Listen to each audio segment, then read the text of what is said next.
What it up mga katisoy? For today's video nga pupunta tayo sa Angeles City para puntahan nga yung food bazaar sa harap ng Pisamban Maragol. At para itry na rin ang dinadayong unli sauce ng shawarma, kaya tara samahan nyo ako, let's go!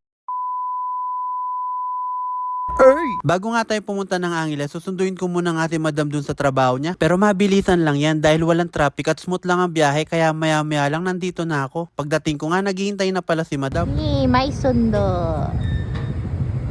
At dahil kasama na nga natin si madam, tara, punta na tayo sa food bazaar dun sa Angeles. Let's go! Pagdating namin sa Pisamban Maragol, dito nga kami nagpark sa harap ng museo ng Angeles. Dahil ito nga yung nakita namin na pinakamalapit na parking sa food bazaar na pwede kang magpark na alam mong safe dahil alam mong may nagbabantay. Medyo punuan nga yung mga parking dito at alam ko may parking din naman sa bandang likod ng bazaar. At dahil secured at nakapag-park na tayo ng motor, tara, pasukan at ikutan na natin tong bazaar. Habang naglalakad-lakad nga kami, ramdam na ramdam mong dinadayo talaga to dahil sa dami ng taong nandito. At hindi naman nakakapagtaka yun kasi nga ang ganda ng spot dito dahil nga nasa harap rin siya ng Pisamban Maragol. Kung mapapansin nyo nga yung flooring dito, ang lakas nga makakalyak Risologo vibes tulad ng sa vegan. Idagdag mo pa yung mga warm light na nakakatulong para maging chill yung vibes dito. At syempre, ano pa bang pinupuntahan dito kundi ang mga masasarap na iba't ibang klase ng pagkain. May churros, seafood, ice coffee, corn dogs, mangga, halo-halo, takoyaki, burger, Korean food, at marami pang iba. At dahil nandito na nga tayo, pinuntahan na rin namin ni madam yung nagtitrending na shawarma dito na may unli sauce na ikaw na bahalang maglagay kung gaano karami ang gusto mo. Pero magbaon ka na rin ng maraming pasensya dahil nga sa dinadayo nga siya, medyo marami kang makakasabay sa pagbili.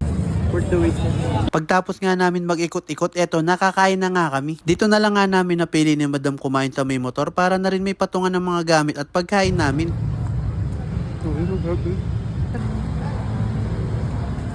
Mahal naman pala yung paghintay mo eh. Juicy yung beef. Wait, kaya mo na kami.